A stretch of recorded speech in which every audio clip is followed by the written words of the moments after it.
Cinema ಬಗ್ಗೆ ಮಾತಾಡಂಗಿಲ್ಲ sir. Performance wise ಇರ್ಬೋದು, ಜೊತೆಗೆ ಅವ್ರ ಆಕ್ಟಿಂಗ್ ಇವತ್ತಿನ ಜನರೇಷನ್ಗೆ ಏನ್ ಪರ್ಫಾರ್ಮೆನ್ಸ್ ತೋರಿಸಿದಾರಲ್ಲ, ಜೊತೆಗೆ ಒಂದು ಮೆಸೇಜ್ ಇದೆ. ರಾಜಕೀಯ ಅಂದ್ರೆ ಏನು, ಪ್ರೆಸೆಂಟ್ ಇವಾಗ ಇವತ್ತಿನ ರಾಜಕೀಯ ಸಾವನ್ನು ಸಮೇತ ಇಟ್ಕೊಂಡು ಆಟ ಆಡ್ತಿದ್ದಾರೆ, ಅದನ್ನ ತೋರಿಸಿದ್ದಾರೆ ಸರ್.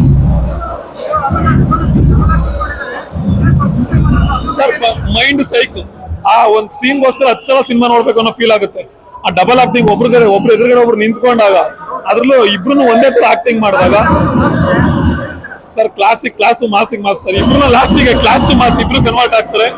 ಲಾಸ್ಟಿಗೆ ಒಂದ್ ಅರ್ಥ ಆಗಿತ್ತು, ಯಾವತ್ತು ಒಬ್ಬ ಹೀರೋ ಒಳಗಡೆ ಇರೋ ವಿಲನ್ ಸಾಯ್ಲೇಬೇಕು, ಆ ವಿಲನ್ ಸಾಯ್ತಾನೆ, ಒಳ್ಳೆತನ ಬದುಕುತ್ತೆ, ಒಳ್ಳೆ ಕಾಲ ಬರ್ಬೇಕಷ್ಟೇ ಸರ್. ಸರ್ ಖುಷಿ ಆಗುತ್ತೆ ಸರ್. ಅಣ್ಣವ್ರ ಬಗ್ಗೆ ಮಾಡಿದ್ದಾರೆ, ಅಂಬರೀಶ್ ಅಪ್ಪಾಜಿ ಅವ್ರ ಬಗ್ಗೆ ಮಾಡಿದ್ದಾರೆ, ಆಮೇಲೆ ಶಂಕರ್ನಾಗ್ ಅವ್ರದ್ದು ಮಾಡಿದ್ದಾರೆ ಸರ್. ವಿಷ್ಣು ಸರ್ ಬಗ್ಗೆ ಮಾಡಿದ್ದಾರೆ. Ultimate sir. ಅವ್ರೆಲ್ರು ಇವತ್ತು ದೊಡ್ಡ ದೊಡ್ಡ ಕಲಾವಿದರು 3 ಜನನೂ ಇಲ್ಲ. ಅಂಬರೀಶ್ ಅಪ್ಪಾಜಿ ಇರ್ಬೋದು, ರಾಜಣ್ಣ ಇರ್ಬೋದು, ವಿಷ್ಣು ಸರ್ ಇರ್ಬೋದು, ಆ 3 ಜನನು ನಮಗೆ ಕಣ್ಣಲ್ಲಿ ತೋರಿಸ್ಬಿಟ್ರೆ ಸರ್, ಅಷ್ಟು ಖುಷಿ ಆಯ್ತು ಸರ್. ನಾರ್ಮಲ್ ಆಗಿ ಇದ್ದೇ ಇರುತ್ತೆ ಸರ್.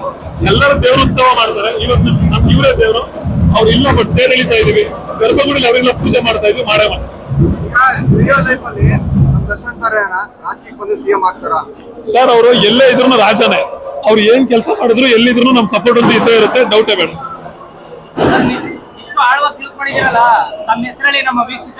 ವರ್ಧನ್ ಅಂತ sir, die heart D boss fan Vardhan ಅಂತ.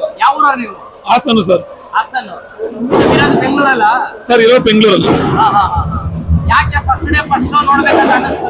ಸರ್. ಇವಾಗಿಂದ ಅಂತಲ್ಲ, ನಾವ್ ಯಾವಾಗ್ಲೂ ಫಸ್ಟ್ ಡೇ ಫಸ್ಟ್ ಶೋನೇ ನೋಡೋದು. ಯಾಕಂದ್ರೆ ನಾನು ಮನ್ಸಲ್ಲಿ ನನ್ನ ತಾಯಿ ಸ್ಥಾನದಲ್ಲಿ ಇಟ್ಟು ಪೂಜೆ ಮಾಡೋ ಒಬ್ಬರೊಬ್ರು ವ್ಯಕ್ತಿ ಅಂದ್ರೆ ದರ್ಶನ್ ಸರ್. ಬದುಕಿರೋವರೆಗೂ ಅವ್ರನ್ನ ಪೂಜೆ ಮಾಡ್ತೀನಿ, ಹಿಂಗೆ ಇರ್ತೀನಿ.